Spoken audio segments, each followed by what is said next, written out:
Speaker Shrimati Ashwini Kulkarni, director प्रगती अभियान नाशिक यांना जायचं आहे. त्यांचं फ्लाईट असल्यामुळे लवकर असल्यामुळे आपण त्यांना थोडी संधी देऊया. तिकडनं जा मॅडम, बाहेरून जा. त्यांचा सब्जेक्ट आहे लाईव्हलीहूड रिसोर्स स्ट्रेंथनिंग थ्रू विकसित भारत जी अँड रामजी.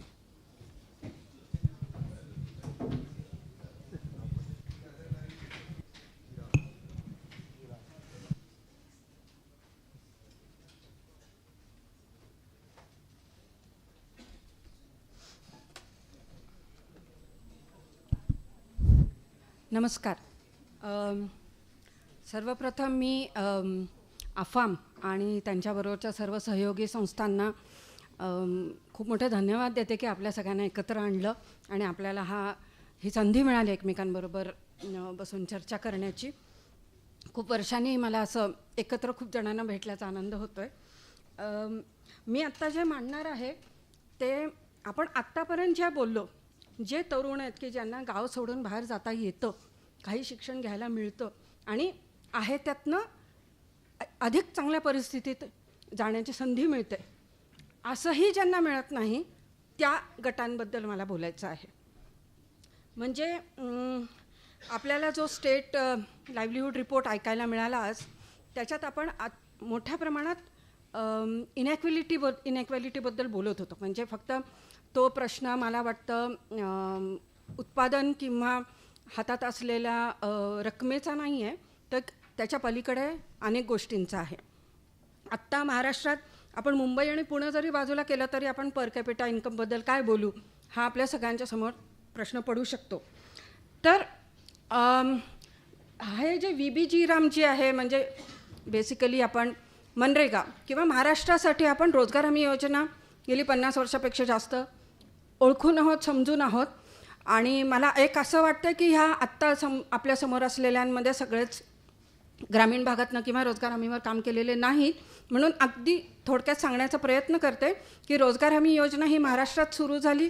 ही योजना आणि कायदा आहे आणि हा कायदा असं सांगतो की ग्रामीण भागातल्या कोणत्याही प्रौढ व्यक्तीने, 18 वर्षाच्या पुढील कोणत्याही व्यक्तीने, म्हणजे युनिव्हर्सल आहे, कामाची मागणी केली म्हणजे काय, तर मला गावात काम करायचं आहे, तर सरकारने काम काढून देणं अपेक्षित आहे. हा ते कायदा सांगतो. दिस इज राईट टू वर्क. आणि महाराष्ट्रात सगळ्यात पहिल्यांदा झालं. त्यानंतर राष्ट्र पातळीवर, राज्य पातळीवर पूर्ण भारतात हे 2005 साली आलं, नरेगा म्हणून आलं. तेव्हा 200 जिल्ह्यांमध्ये होतं. 2008 साली संपूर्ण भारतात लागू झालं. ते महात्मा गांधी राष्ट्रीय ग्रामीण रोजगार हमी योजना म्हणून. यातलं गॅरंटीला खूप महत्त्व आहे. आणि आता म्हणजे डिसेंबर महिन्यापासूनच आपण ह्याची चर्चा सुरू केलेली आहे की याचं नाव बदललेलं आहे VBG रामजी, पण तो महत्त्वाचा मुद्दा नाही, तर त्याच्या पलीकडेही बरंच काहीतरी बदललेलं आहे. ते आपण समजून घेऊ आणि आजच्या घडीला ह्या सगळ्याचं महत्त्व काय आहे, जे आपण स्किलिंग म्हणतो आहे किंवा ज्याच्यासाठी इन्फ्रास्ट्रक्चर असल्याशिवाय गरिबीतनं बाहेर पडता येणार नाही, असं इन्फ्रास्ट्रक्चर कोणतं, ह्या संदर्भात आपण थोडंसं समजून घेण्याचा प्रयत्न करूया. आणि इनइक्वॅलिटी म्हणताना मला असं म्हणायचं आहे की नरेगावर काम करायला येणारं किंवा रोजगार हमीवर काम करायला येणारं जे कोणी, ज्यांना आपण मजूर म्हणून संबोधतो, ते शेतकरी आहेत. त्यांची छोटी शेती असतेच. म्हणजे ते ज्याला आपण अल्पभूधारक म्हणू, 5 एकरपेक्षा कमी शेती असलेलीच शेती आहे. ती कोरडवाहू आहे. म्हणजे ते पूर्णपणे पावसाच्या पाण्यावर अवलंबून असलेली खरीपातली शेती करतात. आणि आत्ता दोघा-तिघांचे जे बोलण्यात आले की त्याच्यानंतर त्यांना बाहेर पडावं लागतं आणि ज्याला आपण सक्तीचं स्थलांतर म्हणू, डिस्ट्रेस मायग्रेशन, हे होतं. आणि डिस्ट्रेस मायग्रेशनचे परिणाम हे इतर सर्व विकासाच्या घटकांवर होतात. मग ते कुपोषण असो, शिक्षण असो, आरोग्य असो, अनेक विषयांवर त्याचा परिणाम होत असतो. म्हणजे एकीकडनं सरकार कितीही प्रयत्न करो की कुपोषण कमी हो, पण जोपर्यंत सक्तीचं स्थलांतर आहे तोपर्यंत पूर्णपणे कमी होऊ शकत नाही. अशी उदाहरणं आपल्याला शिक्षण, आरोग्य ह्या सगळ्या बाबतीत देता येतील. आणि ह्या सगळ्याची आकडेवारी आपण त्या स्टेटस ऑफ आजचा जो रिपोर्ट बघितला आपण त्याच्यात बघितलंच. तर लँड होल्डिंग आहे, पाण्याची उपलब्धता आहे, मग ते पिण्याच्या पाण्याची असो किंवा जनावरांसाठीची असो, शेतीसाठी असो, अलाइड ॲक्टिव्हिटीजसाठी असो, ह्या संदर्भात जिथे कमी आहे, शेतजमीन कमी आहे, कोरडवाहू शेती आहे, रोड कनेक्टिव्हिटी कमी आहे, इंटरनेट कनेक्टिव्हिटी कमी आहे. कारण जेव्हा आपण असं म्हणतो ना, आता बरेच ठिकाणी हे पोचलेलं आहे, ते बरेच नंतर जे मायनस आहे ना, तिथे ही रोजगार हमीची गरज आजही आहे. आणि आत्ताच्या घडीला हवामान बदलाच्या संकटाच्या समोर तर सगळ्यात जास्त वल्नरेबल, सगळ्यात जास्त ज्यांना धोका स्वीकारावा लागतोय ते ग्रामीण भागातले कोरडवाहू शेतकरी कुटुंबच आहेत, हेही आपण लक्षात घ्यायला हवं. आता ह्या पार्श्वभूमीवर MGNRE जे काय करू शकत होती आणि आता VB रामजी काय काय करू शकतं हे आपण थोडंसं मी सांगण्याचा प्रयत्न करते. एकतर बेसिकली काही गोष्टी बदललेल्या नाहीत, त्या आपण लक्षात घेऊ. एक म्हणजे काम 15 दिवस, काम मागणी कशी करायची, काम मागणी केल्यावर 15 दिवसात सुरू झालंच पाहिजे. वेजेस म्हणजे एक लक्षात घ्यायला पाहिजे, ही एक थोडंसं गैरसमज आहेत की रोजगार हमीवर कामावर आल्यानंतर मोजमाप करूनच तुम्हाला कामाचा मोबदला मिळतो, हजर त्यांना हजेरीची रक्कम असं मुळीच नाही आहे. त्यामुळे हे आपण एक लक्षात घेऊ. आणि ते VB रामजीमध्ये सुद्धा कंटिन्यू झालेलं आहे. आठवड्याच्या आत लोकांना त्यांचा मोबदला मिळाला पाहिजे मजुरीचा. बेकार भत्त्याचं जे पूर्वी होतं तसंच कंटिन्यूड आहे. वेज रेट हा दरवर्षी सेंट्रल गव्हर्नमेंट फिक्स करत असतं, 1 एप्रिलला तो लागू होत असतो आणि तो आहे connected consumer price index of agriculture labour, ह्याच्याशी तो अँकर्ड आहे. आणि इम्प्लिमेंटेशन मेकॅनिझम पूर्वी जे होतं त्याच पद्धतीचं आहे. गावातल्या गावात काम मिळालं पाहिजे, ह्याच्यात कॉन्ट्रॅक्टर्स असू नाही आहेत. आणि सोशल ऑडिट झालं पाहिजे, तक्रार निवारणाची काही पद्धती आहेत, ओम्बुड्समन प्रत्येक जिल्ह्याला असलं पाहिजे. हे जे सगळं मनरेगामध्ये होतं ते सगळं VB रामजीमध्ये पण आहे. त्यातला एक 60-40चा रेशिओ महत्त्वाचा आहे. जेव्हा रोजगार हमी योजना EGS महाराष्ट्राची होती तेव्हा प्रत्येक ग्रामपंचायतीमध्ये जास्तीत जास्त खर्च 60% खर्च हा आपल्या मजुरीवर झाला पाहिजे, अकुशल मजुरीवर झाला पाहिजे. आणि जास्तीत जास्त 40% खर्च हा म्हणजे मटेरियल असेल किंवा मशीन असेल ह्याच्यावर खर्च झाला पाहिजे.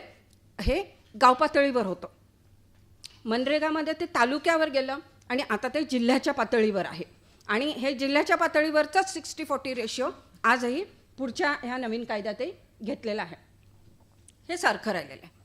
बदललं काय आहे तर अनस्किल्ड लेबरचं जे म्हणजे आपण सगळ्यांनी ऐकलं की कोविडच्या काळात जवळजवळ 1,10,000 कोटी 11,000 कोटीचा खर्च MGNREGAने गावागावातनं केला.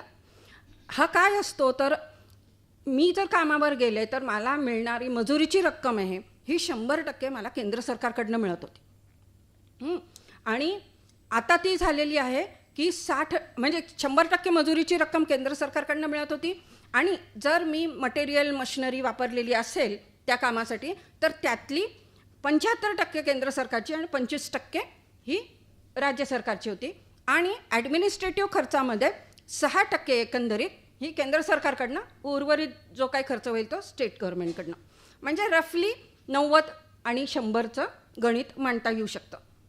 आता ते गणित 60-40चं झालेलं आहे. म्हणजे आता 60% म्हणजे जे बाकीच्या सगळ्या सेंट्रली स्पॉन्सर्ड स्कीम्समध्ये जसं असतं तसं 60% केंद्र सरकारकडनं येणार आणि 40% हे राज्य सरकारने खर्च करायचे आहे. नंतर आता दुसरा महत्त्वाचा फरक असा पडलेला आहे आणि ह्याचे परिणाम काय होतील हे आपण समजून घेऊ. दुसरा महत्त्वाचा फरक पडलेला आहे की आता ते अनेक अर्थाने युनिव्हर्सल होतं. म्हणजे प्रत्येक गावात कोणीही प्रौढ व्यक्ती काम करू शकत होतं. प्रत्येक राज्यातल्या प्रत्येक गावात ते उपलब्ध होतं. जे काही ग्रामीण म्हणून आपण डिफाईन्ड आहे तिथे सगळीकडे हे उपलब्ध होतं कायद्याने. आताच्या ह्याच्यात म्हटलेलं आहे की आम्ही नोटिफाय करू की कुठल्या ठिकाणी कामं निघतील, कुठल्या ठिकाणी नाही. 100% असू शकतं ते नोटिफिकेशन. पण आजच्या घडीला आपल्याला एवढंच माहिती आहे की केंद्र सरकार ठरवेल कुठल्या राज्यातल्या कुठल्या भागात ही योजना राबवायची आहे आणि त्यातलं 60% केंद्र सरकार देणार आहे, उर्वरित राज्य सरकारने करायचं आहे. म्हणजे उद्याच्या घडीला जर एखाद्या राज्यात त्यांनी आहे तेवढ्या गावांच्या 70% गावांनाच फक्त नोटिफाय केलं तर उर्वरित 30% गावांसाठी राज्य सरकार हे जबाबदार राहील आणि तेव्हा त्यांना ते 100% खर्च करावा लागेल असा ह्याचा अर्थ निघतो. तर ह्या बाबतीत बघितलं तर बाकी हे सगळे म्हणजे डिटेल्स मी सोडून देते की 100 दिवस काम मिळत होतं. आता ते 125 दिवस म्हटलेलं आहे. महाराष्ट्राच्या पातळीवर ते नेहमीच 365 दिवस होतं. आणि आता 60 दिवसाचा ब्रेक द्यायचा ठरवला आहे, कारण ॲग्रिकल्चर सीझनमध्ये खास करून खरीपाच्या पेरणी आणि कापणीच्या संदर्भात असं म्हटलेलं आहे की त्या काळात रोजगार हमीची कामं काढू नयेत. पण ह्याला मी असं सांगेन की तुम्ही गेल्या 40 वर्षाचा डेटा काढून बघा. सगळ्यात कमी रोजगार हमी योजना ही जून ते ऑक्टोबर असते. सगळ्यात कमी जी कामं चालतात ती फक्त थोडीशी फॉरेस्टची चालतात. नाही तर हे कारण काय आहे, रोजगार हमीवरचा मजूर हा लँडेड मजूर आहे, म्हणजे तो शेतकरी मजूर आहे. तो फक्त ज्याला आपण भूमिहीन मजूर आहे असं समजणं हे थोडंसं कमी ठरेल, कारण फक्त ते आहेत असं म्हणता येणार नाही. ते जास्तीत जास्त हे लँडेड मजूर जे अल्पभूधारक आहेत आणि जे कोरडवाहू शेती करतात हे प्राबल्याने आपल्याला तिथे दिसतात. आता तर हे सीझनल 60 दिवसाचं एक रेस्ट्रिक्शन, आणि अर्थात हे म्हटलेलं आहे की राज्य सरकारने ठरवावं की केव्हा त्यांना तो ब्रेक द्यायचा आहे. आता हे मी सोडून देते. हां, आता हे 60% सुद्धा जे केंद्र सरकार देणार आहे ते कशाच्या आधारावर ठरवणार आहेत, तर मुख्य म्हणजे एक नॉर्मेटिव्ह नावाचं ॲलोकेशन असं आम्ही ठरवू. म्हणजे काहीतरी फॉर्म्युला ठरवण्यात येईल असं आपण समजूया. तर एका नॉर्मेटिव्ह ॲलोकेशनच्या समजुतीनं आम्ही एखाद्या राज्याला किती गरज आहे हे ठरवू. म्हणजे 5 कोटी आहे, 50 कोटी आहे, 500 कोटी आहे, 5000 कोटी आहे, हे केंद्र सरकार ठरवणार. कुठे काम काढायचं हे केंद्र सरकार ठरवणार, आणि त्यातले 60% केंद्र सरकार देणार. हे असं आत्ताचं आपल्याला दिसतंय. आणि त्याच्यात त्यांनी असंही म्हटलेलं आहे की आम्ही काही गावांना ABC अशा कॅटेगरीजमध्ये घेऊ. उदाहरणार्थ जे शहराच्या जवळ आहेत त्यांना कदाचित रोजगार हमीची गरज नाही, अशा पद्धतीचं आपण काही त्याच्यात कॅटेगरीज करू असंही त्यांनी म्हटलेलं आहे. दुसरा महत्त्वाचा मुद्दा की आता ह्याच्यात 2 गोष्टी आपण लक्षात घेऊया आणि ग्रामीण तरुणांच्या दृष्टीने हे लक्षात घेऊया की एक म्हणजे रोजगार हमी आणि मनरेगा ह्याचे कामाची पद्धत काय होती, तर गावच्या लोकांनी ठरवायचं तुम्हाला कोणत्या कामांची गरज आहे. सर्व दूर महाराष्ट्रात जिथे कामं निघतात तिथे पाण्याची कमतरता हा सगळ्यात महत्त्वाचा मुद्दा असतो. त्यामुळे वॉटर स्टोरेज स्ट्रक्चर्स, वॉटरशेडची कामं ही प्रामुख्याने लोक मागतात. त्याला धरून रस्त्याच्या दुतर्फा झाडं, पाणंद रस्ते हे सगळे फार कॉमनली लोकांना लागणाऱ्या गोष्टी आहेत.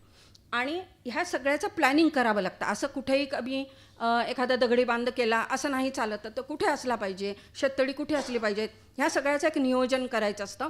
आणि ते नियोजन करून ग्रामसभेत त्याचा ठराव होईल. ग्रामसभेत एकदा ठराव झाला की तालुक्यापासून कोणीही त्याच्यात बदल करू शकत नव्हतं, जोपर्यंत की आपण 60-40चा फॉर्म्युला मान्य करतो. म्हणजे ते रोजगार हमीच्या तत्वात बसत असेल तर म्हणजे एकदा ग्रामसभेचा ठराव झाला की त्याच्यानंतर कोणी बदल करू शकत नव्हतं. आता महत्त्वाचा बदल असा आहे की जेव्हा विकसित भारत रूरल इन्फ्रास्ट्रक्चर स्टॅक नावाची एक गोष्ट केंद्र सरकार तयार करणार. म्हणजे एकीकडनं नॉर्मेटिव्ह ॲलोकेशननी ते निधी किती देणार हे आपल्याला ठरवेल. दुसरं कोणती कामं काढायची रूरल इन्फ्रास्ट्रक्चरसाठी ह्याची एक साधारण यादी म्हणू आपण किंवा तत्त्व ही ह्या विकसित भारत रूरल इन्फ्रास्ट्रक्चर स्टॅकमध्ये असतील. आणि जी त्या स्टॅकमध्ये कामं आहेत आणि तुम्ही जी पाठवलेली आहेत ग्रामसभेतनं ठराव करून त्याच्यात मॅचिंग जी कामं असतील ती कामं मागणीप्रमाणे निघतील असं आत्ता म्हटलेलं आहे. म्हणजे इथे जे गाव ठरवेल ती कामं निघत होती, म्हणजे ती वैयक्तिक असू दे किंवा समूहाची असू देत. म्हणजे आम्हाला ह्या वेळेला गाळ काढून हवा आहे तळ्याचा असं जर गावाने ठरवलं तर ते होत होतं. तर तसं आता होण्याची शक्यता कमी होऊ शकते. अर्थात हा कायदा वाचलेला आहे आपण, अजून त्याच्या गाईडलाईन्स नोटिफिकेशन्स यायच्या आहेत. हां, हे मी सांगितलं हे रूरल इन्फ्रास्ट्रक्चर स्टॅक. आता त्यांनी उदाहरणं दिलेली आहेत की कोणत्या प्रकारची कामं असू शकतात. त्याच्यात कामं कशी आहेत, कॅनॉल बांधणी, अंगणवाडी, पंचायत भवन किंवा ही सगळे जे ज्या पद्धतीची कामं एक्झाम्पल म्हणून दिलेली आहेत शेड्यूल 1मध्ये, त्या सगळ्या कामात आपल्याला एक महत्त्वाचं दिसतं ते म्हणजे ती खूप कन्स्ट्रक्शन ओरिएंटेड आहे. म्हणजे त्याच्यात खूप मोठ्या प्रमाणात तुम्ही बाहेरील मटेरियल, बाहेरील मशिनरी, कदाचित बाहेरील मजूरसुद्धा आणून ती कामं उभी राहतील. त्याच्यात 2 मुद्दे येतात. एक म्हणजे हे खूप कन्स्ट्रक्शन हेवी आहे आणि दुसरा यातला महत्त्वाचा मुद्दा हा आहे की हे गावांनी सांगितलेलं असेलच असं नाही. आणि तिसरा महत्त्वाचा मुद्दा की हे नाहीतरी करायचंच होतं ना. PHC बांधायचीच होती, सबसेक्टर बांधायचेच होते, अंगणवाडी बांधायचीच होती, पंचायत समितीची बिल्डिंग बांधायचीच होती. त्यामुळे ह्याच्यासाठी खरं पाहिलं तर आपल्याकडे निधी होता आणि आपल्याकडे जसा निधी आहे तसं ते हळूहळू वेगवेगळ्या ग्रामपंचायतींना आणि गावांना मिळत होतं. आता होणार असं आहे की ही कामं काढली जातील तेव्हा यातला लेबर कॉम्पोनंट हा नरेगात नाही आहे. म्हणजे ज्याला आता आपण BBG रामजी म्हणतोय तिथं येईल आणि बाकीचा जो खर्च आहे तो ज्या त्या डिपार्टमेंटचा असेल. म्हणजे रुरल डेव्हलपमेंट असेल किंवा हेल्थ असेल किंवा एज्युकेशन असेल, म्हणजे त्यांनी म्हटलं शाळेच्या खोल्या असतील, शाळा असेल, हे सगळं त्यातनं होऊ शकतं. पण हे सगळं कन्स्ट्रक्शन हेवी आहे. म्हणजे ह्याचा अर्थ असा असू शकतो की गावातनं नियोजन, त्यांचं म्हणणं, त्यांची निर्णय घेतलेली जी कामांची यादी आहे ह्याच्या पलीकडचं काहीतरी होण्याची शक्यता आता वाढलेली आहे. आता ह्याचा प्रॉब्लेम काय आहे तर आपण असं समजून घेऊ की कुठलीही योजना आली, कुठलाही कायदा असला तर त्याच्यात बदल होतातच. कॉन्स्टिट्यूशनमध्ये सुद्धा बदल होतात, अमेंडमेंट्स होतात. त्यामुळे बदल व्हावेच आणि ते शेवटचा मिनिट आणि ते इम्प्रूव्हमेंटसाठी बदल व्हावेत ह्याबद्दल आपलं काहीच म्हणणं नाही. परंतु आजच्या घडीला मनरेगा ज्या कारणांनी बदनाम झाली आहे ते बरोबर नाही. ज्या कारणासाठी इम्प्रूव्ह व्हायला पाहिजे ते अत्यंत आवश्यक आहे आणि ते सगळं ह्या BBG रामजीमधनं घडत नाही आहे. BBG रामजीमधनं आपल्या हातातनं आपल्याला जे हवं ते जाऊ शकतं. कारण आमचा अनुभव आहे की आमच्या नियोजनामुळे महिलांच्या डोक्यावरचा हंडा गेलेला आहे, टँकरमुक्त गावं झालेली आहेत, गावात रब्बी सुरू झालेली आहे आणि गावात पाणंद रस्त्यामुळे लवकर मला माल नेता येऊ लागलेला आहे. अशी अनेक उदाहरणं देता येतील की वैयक्तिक मला ॲनिमल शेड मिळालेला आहे म्हणून माझ्यात कसा बदल झालेला आहे. तर अशी अनेक उदाहरणं देता येतील की गावातल्या गावात लोक आहे त्या परिस्थितीतनं त्यांच्यापेक्षा चांगल्या परिस्थितीत गेलेले आहेत आणि हे होणं अत्यंत आवश्यक आहे. आणि हे होण्यासाठी मनरेगा व्यतिरिक्त, वॉटरशेडसाठी सुद्धा मनरेगा व्यतिरिक्त आजच्या घडीला दुसरा कुठलाही ठोस कार्यक्रम नाही. त्यामुळे हे आपण लक्षात घ्यायला पाहिजे की आपल्याला ज्या पद्धतीची कामं इन्फ्रास्ट्रक्चर गावात हवा आहे तो हवा असेल तर जी पूर्वीची मनरेगा आहे ती तेवढीच सदृढ ठेवून आपल्याला जर नवीन इन्फ्रास्ट्रक्चर करता आलं तर ते अवश्य व्हावं. धन्यवाद.